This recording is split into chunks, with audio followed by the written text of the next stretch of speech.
খ্রিস্টান আমাদের আসা আর যাওয়া, আসতে হয় আবার যেতে হয়, মানে হবে। আমি যদি বলি যে আমি যাব না, এটা কিন্তু ঠিক হবে না। অনেক অনেক সাধক মুনি ঋষি তারাও কিন্তু অপেক্ষা করে থাকতে পারে নাই, তারাও চলে গিয়েছে, তাই না বাবা? আমরা এসেছি, আমাদেরকে যেতে হবে। তবে আমার ভাগে যে পালাটি বলেছে, এই পালাটি পালা হলো দুটা, একটা হলো আসা আর একটা হলো যাওয়া, শ্রেষ্ঠ পালা। তবে আমার ভাগে যে পালাটি পড়েছে এটা হলো যাওয়ার পালা, ঘরে যাওয়ার পালা। বাবা কিন্তু আমরা এসেছি সবাই, তাই না? আমাদেরকে যেতে হবে, কিন্তু যাওয়ার সময় যদি কিছু জিনিস নিয়ে যেতে পারি তাহলে জন্মটা ধন্য হবে। আর যদি কিছু জিনিস না নিয়ে যেতে পারি তাহলে ধন্য হবে না। এটা হিন্দু মুসলিম বৌদ্ধ খ্রিস্টান, এটা কিন্তু সকলে ধর্মযাত্রার বাবা। আমার উৎসব কিন্তু আমাদের সবার। সৃষ্টির শ্রেষ্ঠ জীব হলো মানুষ। এই মানুষের সেবার উপর আর কোনো কিন্তু ধর্ম নেই বাবা। ভগবান বললেন আমি এক ব্রহ্ম দ্বিতীয় নাস্তি, আমি এক আছি বহু হব। কিন্তু আমি কার কাছে বহু হব? আমি ভক্তের কাছে কাছেই বহু হয়ে যাব। আমি গোপন বস্তু, আমাকে গোপনে গোপনে রাখিও। ভগবানের গোপন কথা যায় না বলা যথা কথা।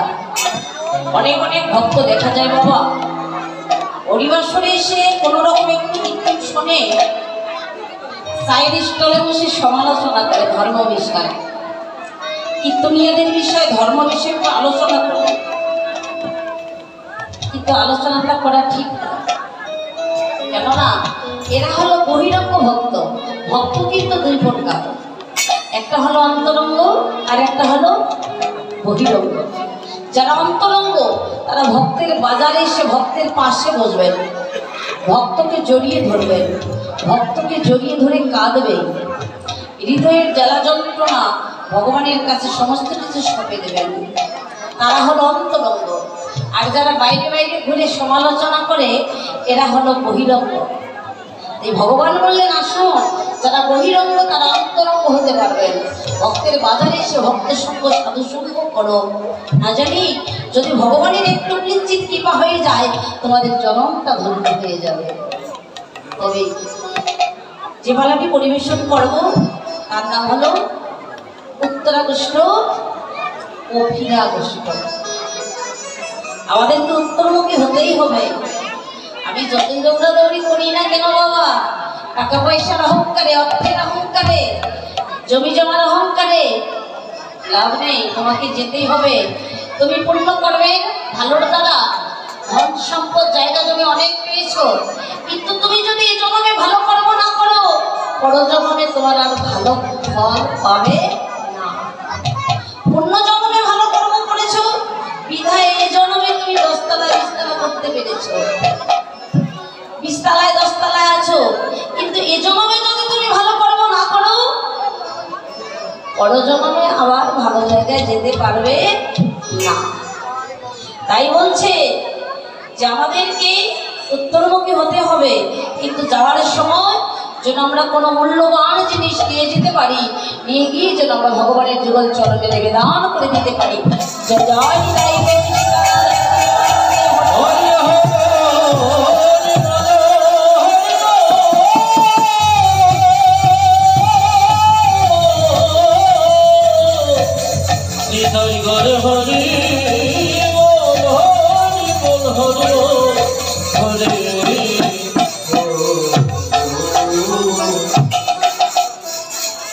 পালাটি পরিবেশন করতে গিয়ে অনেক ভুলত্রুটি হবে বাবা, আপনারা খাওয়ার সুন্দর দৃষ্টিতে।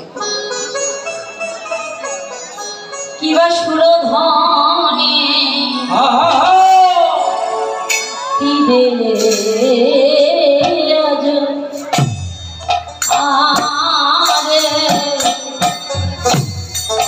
আমার গৌরী গৌরীশ্বর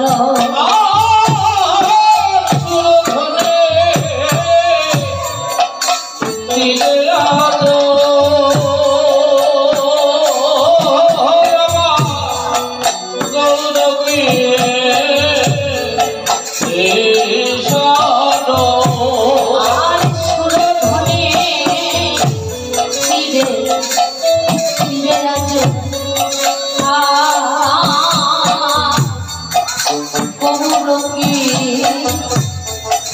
গৌরীশ্বর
এই পাখি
লয় প্রলয়ের বাণী, যিনি প্রতিটি জীবের মাঝে বিরাজিত, যিনি জগতের ভগবান,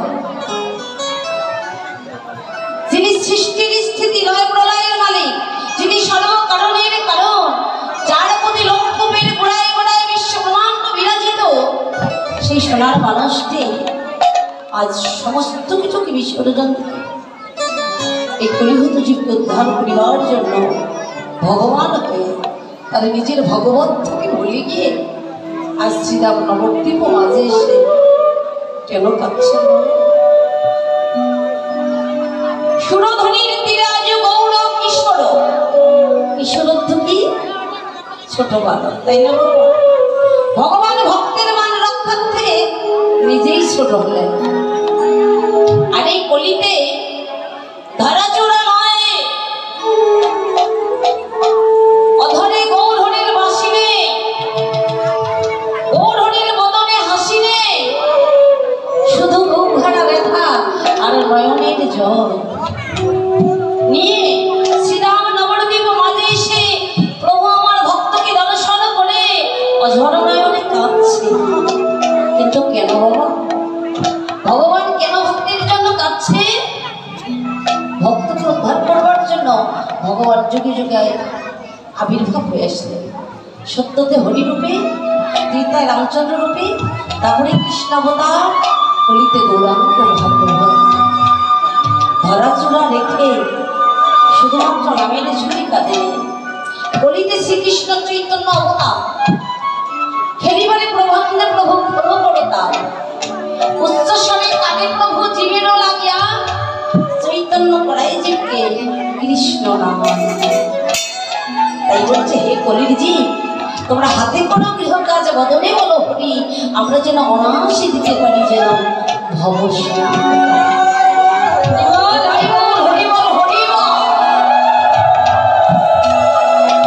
কি বাবা, ওই ভবতরীটা তো আমাদেরকে পাড়ি দিতে হবে, তাই না? একদিন না হলো একদিন তো ওই ভব নদীটা আমাদেরকে পাড়ি দিতে হবে গো মা।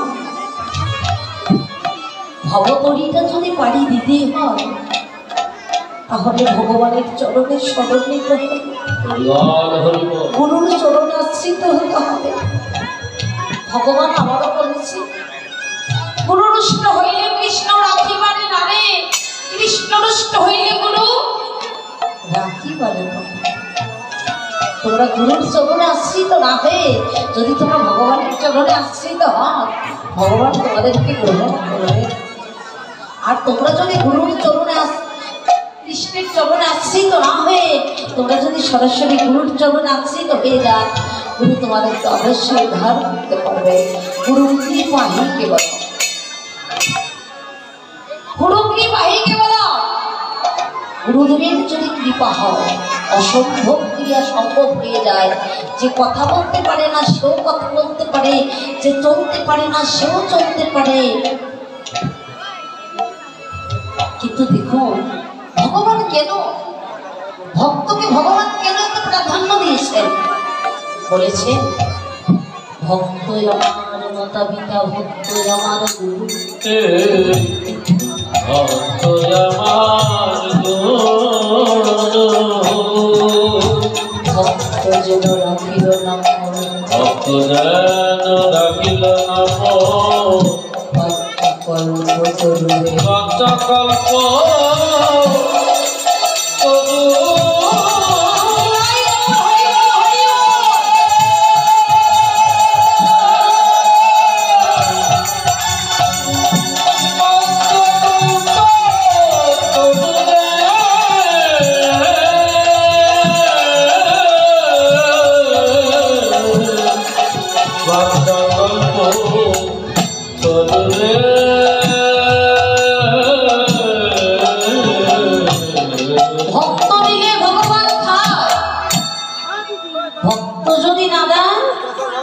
ভগবান উপবাসী হয়ে যায়। কি বাবা, কত মর্মান্তিক কথা বাবা। ভক্ত দিলে ভগবান সেবা করে, আর ভক্ত যদি না দেয় ভগবান সেবা করে না। তোমরা কি কিছু যদি খান ভগবানকে দিয়ে খান না দিয়ে খান বাবা? কিছু যদি খান ভগবানকে দিয়ে খান। হ্যাঁ, খাইতে তো হবে। গীতায় ভগবান বলেছেন আমি বৃষ্টি দ্বারা মত্স্য উৎপাদন করে দেই, তোমরা আমাকে অর্পণ করে ভক্ষণ করো, সে ভক্ষণেই তোমরাও শান্তি পাবে, আমিও শান্তি পাবো। কিন্তু আমরা যদি কিছু খাই, এটা কি নিবেদন করে খাই? কি খাওয়া হয়? খাওয়া হয় মাসিমণি পিসিমণিরা খাওয়া হয়।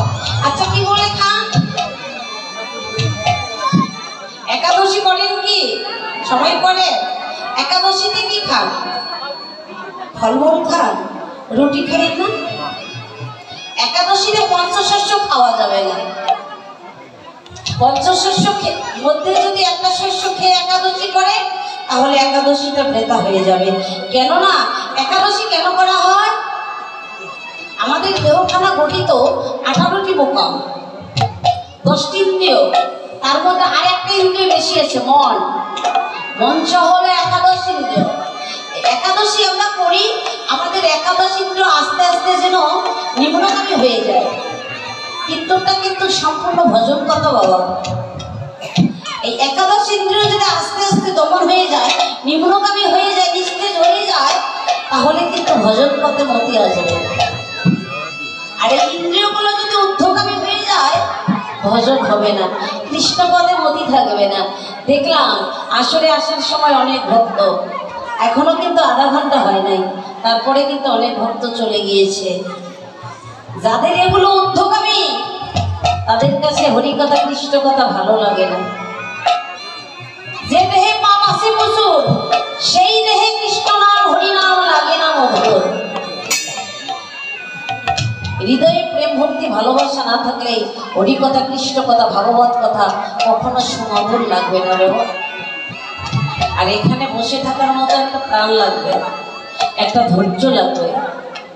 এই ধৈর্যটা দিয়ে ভগবানের কথা, ভগবানের অপ্রাপ্ত লীলার কথা আস্বাদন করতে হবে। আচ্ছা আমি কীর্তন করতেছি, আমি করতেছি বাবা, আমি করতেছি না, তিনি করাচ্ছেন, আমি করতেছি। তিনি আছেন বলে আমাদের আমরা সবাই আছি, তিনি যদি না থাকতো আমাদের কেউ থাকতাম না। আমিটাই হচ্ছে আমাদের অহংকার। আমি বাড়ি করছি, আমার গাড়ি আছে, আমার গাড়ি আছে। যেদিন তোমার দেহ থেকে প্রাণ পাখিটা চলে যাবে, ওই গাড়িটা কি তোমার জন্য কাঁদবে? তুমি বাড়ি করেছো, সংসার জীবনে সারা জীবন পরিশ্রম করে ভগবানের আসনে বসার মতো তুমি সময় পাও নাই, তুমি সারা জীবন পরিশ্রম করে তুমি একটা গাড়ি করেছো। যেদিন তোমার দেহ থেকে প্রাণ পাখিটা চলে যাবে, সেদিন ওই গাড়িটা তোমার জন্য কি কাঁদবে? কাঁদবে না বাবা, তোমার জন্য কাঁদবে শুধু গৌর বিনে। তোমার জন্য কাদার মতো কোনো বান্ধব আর জগতে নেই। যার জন্য মিশা মায়াদের সংসারে হাড় ভাঙা পরিশ্রম করে যাচ্ছেন, সে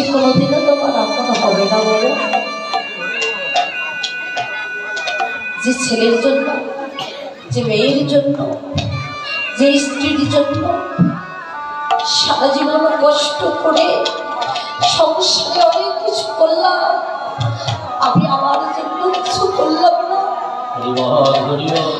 যতদিন পরিবারকে প্রয়োজন মেটাতে পারবো ততদিন তোমাকে প্রয়োজন মনে করবে। যেদিন থেকে তুমি পরিবারের প্রয়োজন মেটাতে পারবে না সেই দিন থেকে আর তোমাকে কোনো প্রয়োজন মনে করবে না। হৃদয় গৌর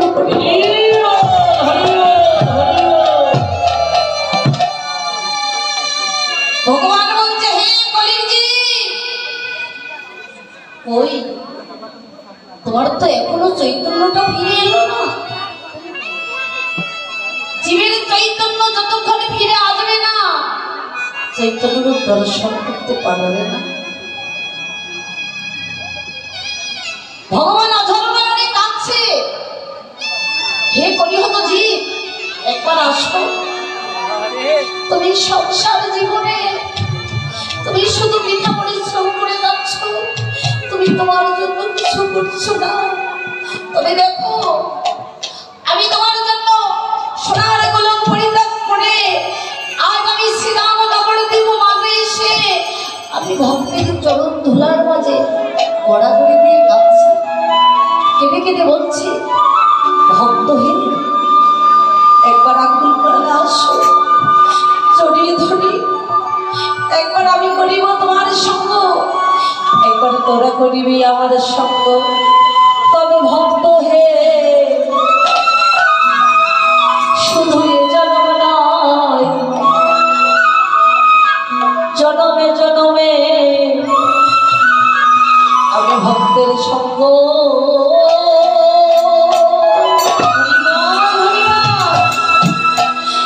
এই ভক্তের সঙ্গ বলে আমি ভালো,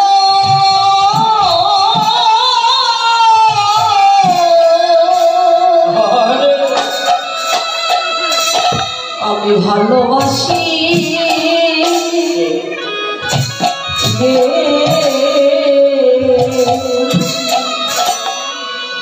আমি ভক্তের সঙ্গ।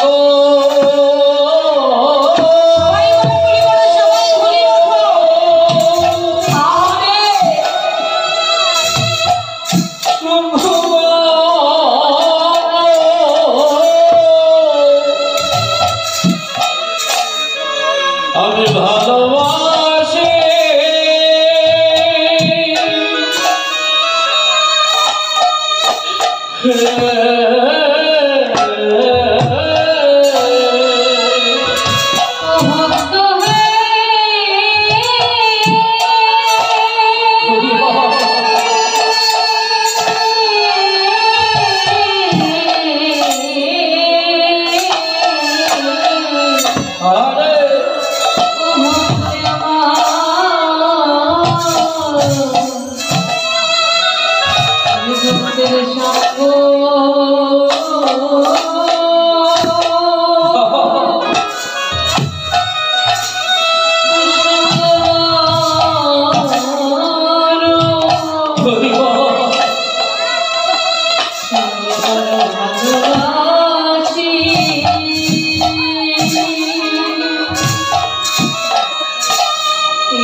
জনমে জনমে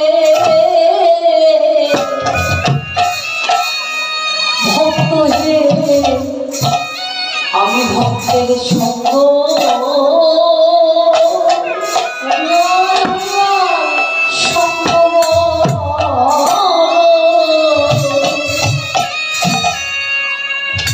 ভালোবাসি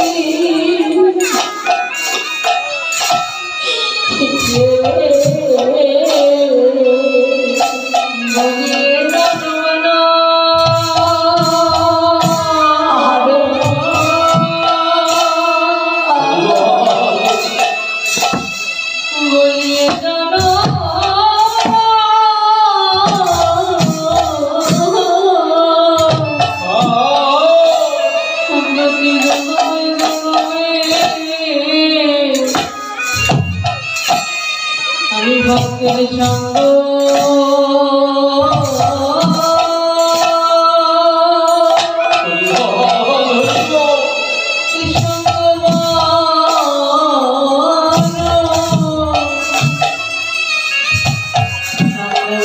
ভালোবাসি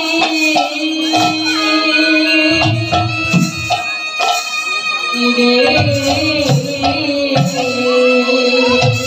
কোনদিন আমার তোদের সঙ্গ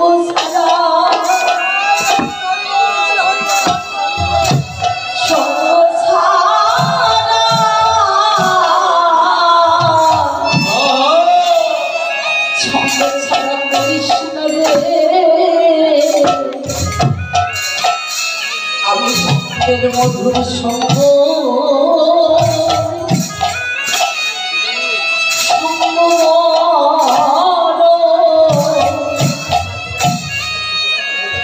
ভালোবাসি রে আমার সঙ্গ ছাড়া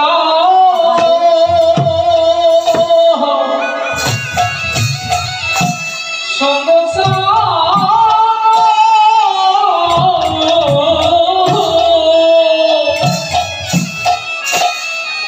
সময় করো না হে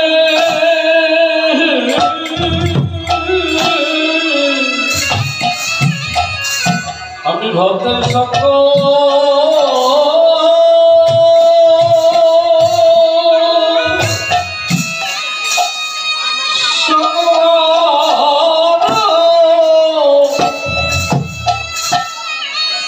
আমি ভালোবাসি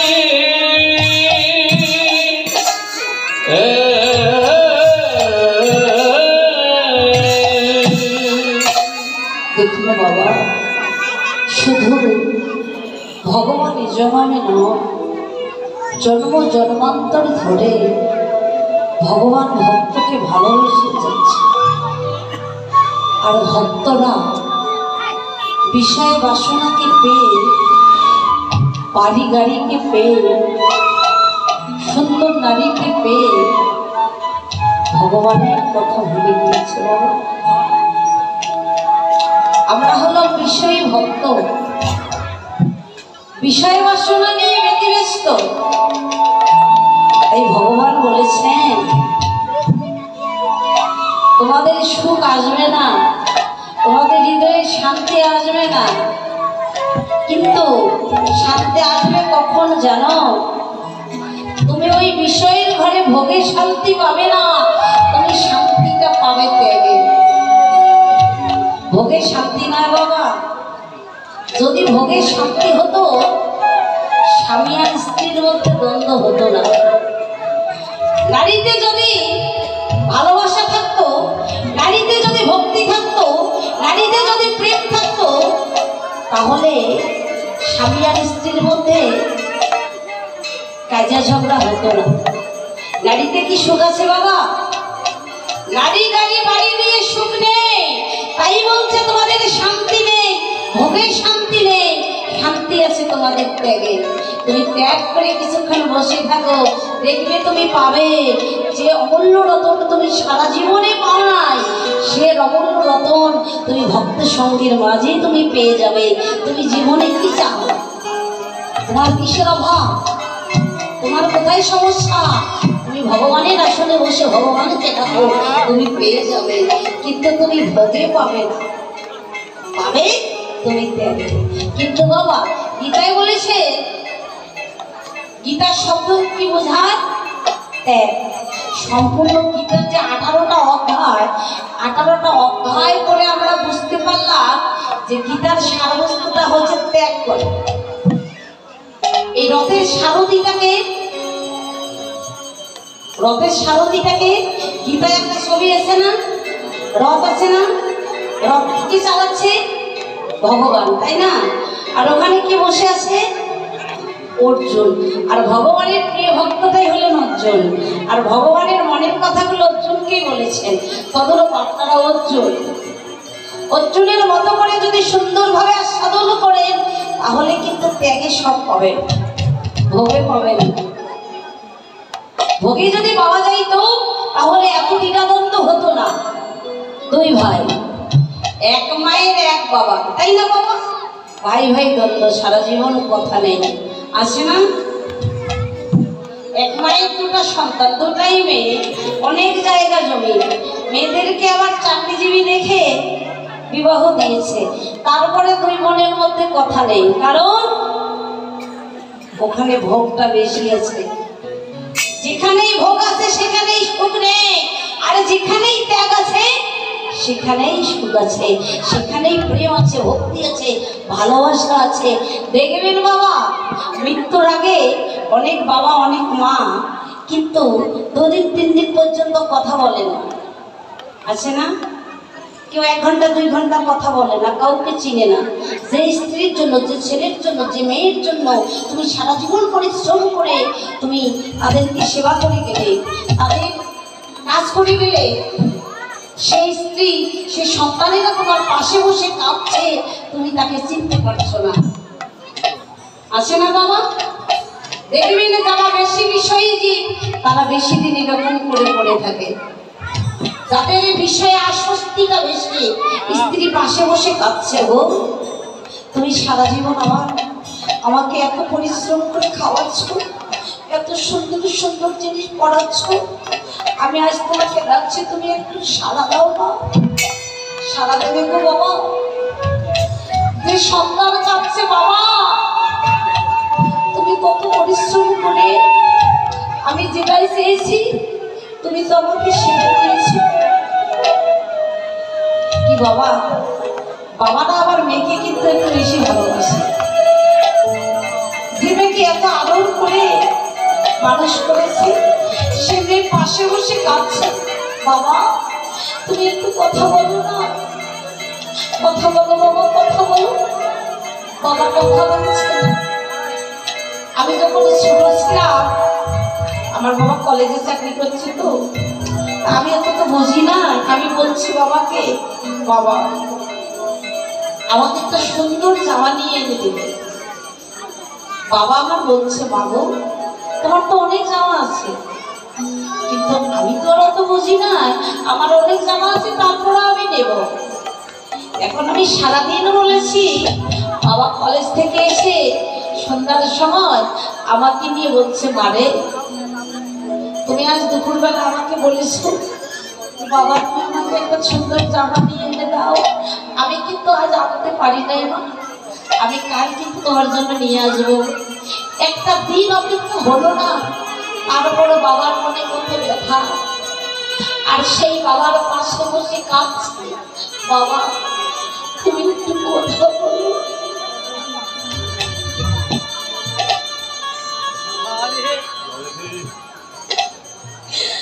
বাবা কথা বলছে না,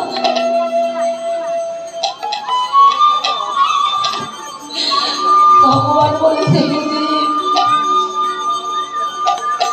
তোমার তো এখনো বিষয় গেল না, তুমি তোমার বিষয়কে ভুলে যাও। তুমি যতক্ষণ তোমার বিষয়কে ভুলে যাবে না, ততক্ষণ তুমি মাতঙ্গজলি রায় পৌঁছতে পারবে না।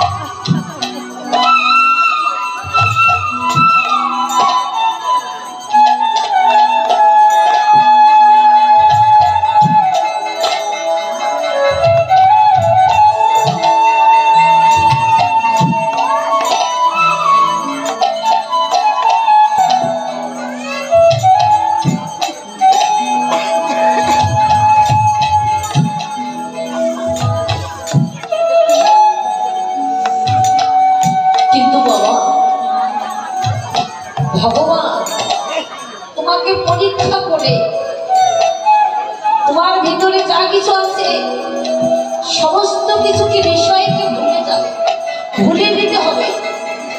তুমি যতক্ষণ বিষয়কে ভুলে দেবে না, বিষয়কে ভুলে যাবে না, ততক্ষণ তুমি মাধুর্য পৌঁছতে পারবে না। তাই বলছে হে জীব, তুমি বিষয়কে ভুলে যাও, বিষয়কে ভুলে গিয়ে তুমি মাধুর্য লীলায়